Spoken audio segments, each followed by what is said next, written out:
4-5 రోజులుగా కురుస్తున్నటువంటి అకాల వర్షాల వల్ల తెలంగాణ రాష్ట్రంలో వివిధ ప్రాంతాల్లో రైతులు పంట నష్టం జరిగి ఇబ్బందులు గురవుతా ఉన్నారు. అంతకుముందు కురిసినటువంటి వర్షాల వల్ల గంభీరావుపేట, తంగలపల్లి ప్రాంతంలో రైతులు ఇబ్బంది పడ్డారు, నష్టపోయారు. మొన్న కురిసిన వర్షాల వల్ల ఈ ముస్తాబాద్ ప్రాంతంతో పాటు సిరిసిల్లలో అనేక ప్రాంతాలు, తెలంగాణలో ఇతర ప్రాంతాల్లో కూడా రైతులు పంట నష్టం జరగడం వలన చాలా ఇబ్బంది పడుతూ ఉన్నారు. ఎందుకంటే మనకు తెలుసు, రైతుల పరిస్థితి తెలుసు. పంట వేసేదాక అప్పులు చేసి పంట వేయాలి. గతంలో నష్టపోయినటువంటి అప్పును తీసుకోవడానికి మాత్రమే రైతులు వ్యవసాయం చేసే పరిస్థితి వచ్చింది. ఏ రైతు కూడా లాభం కోసము ఇలా వ్యవసాయం చేసే పరిస్థితి ఈ తెలంగాణ రాష్ట్రంలో లేదు. రైతులు పంట నష్టం జరిగిన వెంటనే ఏమంటారు, సరే ఈసారన్న పంటలో రైతులు ఏ విధంగా వ్యవసాయిస్తారు.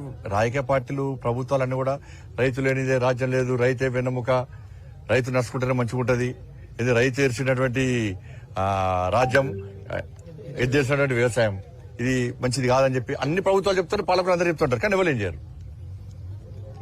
ఇవాళ ఆపదప్పుడు వచ్చి చూడడము, పోవడం తప్ప గతంలో ఉన్నటువంటి టీఆర్ఎస్ పార్టీ ప్రభుత్వం, అప్పుడున్నటువంటి ముఖ్యమంత్రి పంట నష్టం జరిగితే రాడు, ఎక్కడో ఒకడికి వస్తాడు.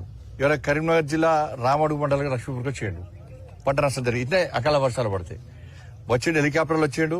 మీరు రేపు చూడండి, ఒక్కొక్క ఎకరానికి 10,000 రూపాయలు నష్టపరిహారం ఇస్తాడు. ఒక్క ఎకరానికి ఒక్క పైసా ఇచ్చిన దాఖలాలు లేవు. రైతులు అందరూ ఎదురు చూశారు. భరోసా కల్పించడం అంటే మాలాంటి ప్రతిపక్ష పార్టీలు వచ్చి రైతులకు ధైర్యం చెప్పాలి. మాలాంటి వాళ్ళు చేంజ్ చేస్తాం, మేము మాకు భరోసా కల్పిస్తాం, ఒక ధైర్యాన్ని కల్పిస్తాం వాళ్ళకి. బట్ ఇక 10,000 రూపాయలు ఇస్తున్నాడు, అటే పోయినాయి. ఇలా ఫసల్ బీమాను అమలు చేయమని చెప్పాను. ఫసల్ బీమా ఎందుకు? ఒక్కొక్క రైతుకు 5 లక్షల రూపాయలు నష్టం మేమే ఇస్తాం. దాన్ని ఫసల్ బీమా పంటల బీమా పథకం అన్నాడు. పంటల బీమా పథకం ఏమైంది? ఒక్క రైతు ఆదుకునే దాఖలు 10 సంవత్సరాల గత ప్రభుత్వంలో 10 సంవత్సరాల ఏ ఒక్క రైతు కుటుంబానికి ఒక్క పైసా నయా పైసా ఇచ్చిన దాఖలాలు, ఒక్క పైసా ఇచ్చిన దాఖలాలు.